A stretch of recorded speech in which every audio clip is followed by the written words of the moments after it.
कोल कोल कोल baby, कोल कोल कोल। नहीं, मैं पंजाबी वाला कोल नहीं, अंग्रेजी वाला कोल की बात कर रहा हूँ। तो भारत में कोल है कि कोल नहीं है, और इस कोल के ना होने से भारत के कोल कौन कौन है? क्या भारत में बिजली चली जाएगी? ऑक्सीजन के बाद अब कोयला संकट आ गया है क्या? इधर शाहरुख का बेटा जेल क्या गया? मोदी समर्थकों ने उसके लौंडे को ट्रोल क्या किया? शाहरुख की पुरानी पिटी हुई फिल्म जिंदा होकर मोदी जी की नाक में दम कर दिया। क्या है ये कोल बवंडर? कैसे फैला काला रायता? क्या होगा भारत का? क्या केवल भारत में ही कोल को लेकर प्रॉब्लम है? जानेंगे इस इशू से जुड़ी हर बारीकी को। आप हमारे साथ बने रहिए, देखते रहिए आज की ताज़ा खबर।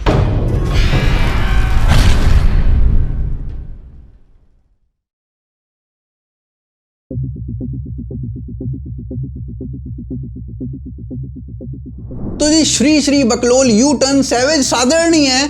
अरविंद केजरीवाल ओप जी ने कल प्रधानमंत्री जी को लिखा और कहा कि दिल्ली में अब बिजली नहीं रहेगी, करोड़ों लोगों को अफेक्ट होना पड़ेगा। अब दिल्ली में ना कुछ ही दिन की बिजली पैदा करने की क्षमता बची है क्योंकि कोयला नहीं है।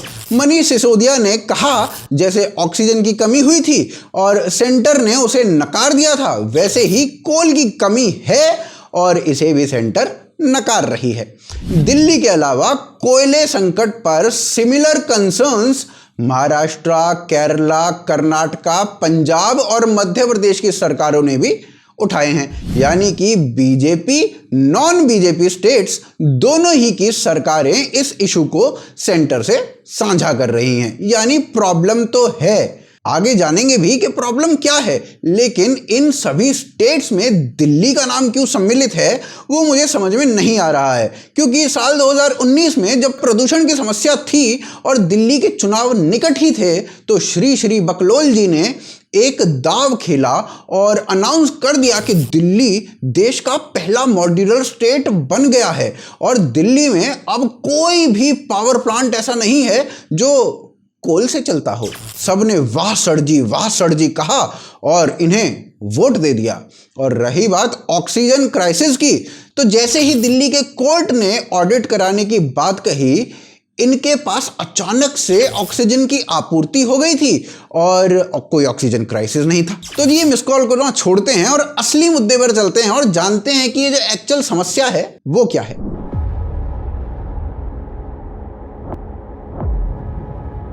एज पर सेंटर भारत में कोल शॉर्टेज नहीं है, लेकिन अमित शाह पावर मिनिस्टर से और कंसर्न डिपार्टमेंट के अन्य लोगों से मीटिंग करते हैं। भाजपा, नॉन भाजपा राज्य इस बारे में सेंटर को लिखते हैं। तो भाई कुछ तो गड़बड़ है, सब चंगा सी तो बिल्कुल भी नहीं है, लेकिन कितनी गड़बड़ है वो जानना आवश्यक है। भारत में अभी 135 पावर प्लांट्स हैं और उनके पास 72 लाख यानी कि 7.2 मिलियन टन कोयला उपलब्ध है। या फिर इसको इस तरीके से देख सकते हैं कि अगले 4 दिन का कोयला उपलब्ध है, ये अगले 4 दिन की बिजली बना सकते हैं। यानी कि ये एक चिंता का विषय तो है कि केवल 4 ही दिन की बिजली बन पाएगी। 4 दिन के बाद क्या होगा? तो कोल इंडिया के पास इसके अलावा 43 मिलियन टन कोल उपलब्ध है जो लगभग 24 दिन के आसपास का काम चला देगा। यानी 1 महीने का स्टॉक ऑलरेडी हमारे पास है। बाकी कोल माइन से निकलता रहेगा, इंपोर्ट्स होते रहेंगे तो अपना काम चलता रहेगा। लेकिन अगर कोल माइन से पूरा ना पड़ा और इंपोर्ट भी ढंग से ना हो पाए तो दिक्कत भी हो सकती है। यानी कुछ सरप्लस में नहीं है और शायद प्रॉब्लम हो सकती है। पर सिचुएशन को यहां तक कौन सा गूगल मैप ले आया वो जानना जरूरी है। -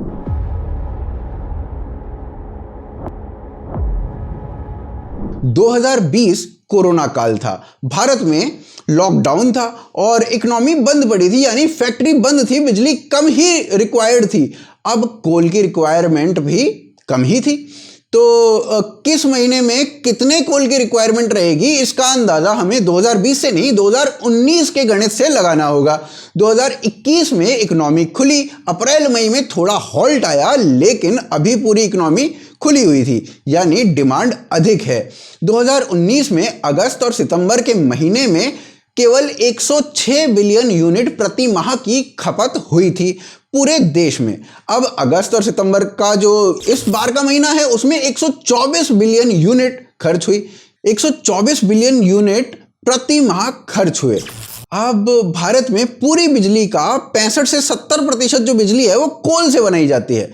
अधिक बिजली लगी यानी अधिक कोयला लगा। इसके साथ साथ जहां 2019 में केवल 62% बिजली कोयले से बनाई गई, इस वर्ष 66.35% बिजली कोयले से बनाई गई, यानी यहां भी कोयला अधिक लगा। अब इन दोनों का कोलैबोरेटेड इफेक्ट ये हुआ कि भाई अगस्त और सितंबर के महीनों में 18% अधिक कोयला लगा 2019 की प्रतिस्पर्धा में। उसके ऊपर से इस वर्ष अधिक वर्षा हुई और वर्षा के कारण कोल माइन से कोयला उस मात्रा में नहीं निकल पाया जितना एक्सपेक्टेड था। और एक और बहुत बड़ी बात यह हुई कि अंतरराष्ट्रीय मंडियों में कोल का भाव आसमान छू रहा है। इंडोनेशियन कोयला जो प्रति टन $60 मिलता था वो अब $160 पे मिल रहा है प्रति टन। इसलिए भारत ने कोयले का जो इंपोर्ट है उसको 45% तक कम कर दिया और भारतीय कोयले पर ही अपना भरोसा दिखाया। इससे 17.4% भारतीय कोल पर एक्स्ट्रा कंजप्शन हुआ। तो इस वजह से हम यहां तक पहुंचे। लेकिन क्या यहां हम अकेले हैं या फिर हमसे पहले और कोई भी यहां पर आ चुका है और हमसे बुरी हालत में है?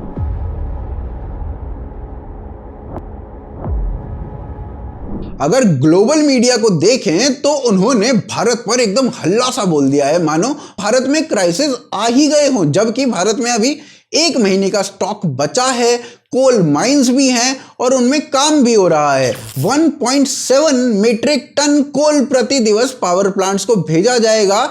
लेकिन अगर ग्लोबल मीडिया को देखें तो भोकाल मच चुका है। बीबीसी ने कहा अनप्रेसिडेंटेड पावर क्राइसिस, जबकि ऐसा कोई पावर क्राइसिस अभी तक नहीं है। क्या ब्रिटेन में जो फ्यूल क्राइसिस चल रहे हैं, जहां 90% पेट्रोल पंप्स पर पेट्रोल नहीं है, ट्रक नहीं चल पा रहे हैं और मिलिट्री को घर घर भेजा जा रहा है, ऐसी आपातकालीन स्थिति आ चुकी है वहां पर, लेकिन बीबीसी ने क्या कोई ऐसी एंटीसिपेटरी आर्टिकल ब्रिटेन के लिए छापा? जी बिल्कुल नहीं। लेकिन भारत से अधिक प्यार है। अल जजीरा ने भी भारत के लिए कुछ इस तरीके के आर्टिकल लिखने शुरू कर दिए। क्या चीन के बारे में कभी ऐसा कुछ लिख पाए? अच्छा, चीन के बारे में आपको भी कुछ नहीं पता अभी तक? तो जी, चीन में कोयले की इतनी भारी कमी है कि फैक्ट्रीज और इंडस्ट्री की लाइट तो चीन ने बंद कर ही दी है। यहां तक कि लोगों के घरों की बिजली भी दिन के समय के लिए काट दी गई है। चीन में भी भारी वर्षा के कारण मिल से कोयला निकल नहीं सका। इसके अलावा पिछले साल ऑस्ट्रेलिया ने कहा था कि चीन की जांच होनी चाहिए कि उसने कोरोना जानबूझ के तो नहीं फैलाया। तो इसके विरोध में चीन ने ऑस्ट्रेलिया से कोयला इंपोर्ट कराने के लिए मना कर दिया था। अब इतनी भारी किल्लत हो गई है चीन के अंदर कि दिन के समय बिजली नहीं मिल पा रही है। रात में भी जरूरी नहीं है कि बिजली मिलेगी, लोग टॉर्च जला जला कर काम चला रहे हैं। लेकिन ऐसी सिचुएशन के बाद भी कोई आर्टिकल इनके ऊपर किसी ने नहीं लिखा। और जो सबसे पहला आर्टिकल मुझे मिला वो लेटर पार्ट ऑफ सितंबर में लिखा हुआ मिला, जबकि सिचुएशन इससे पहले खराब हो चुकी थी।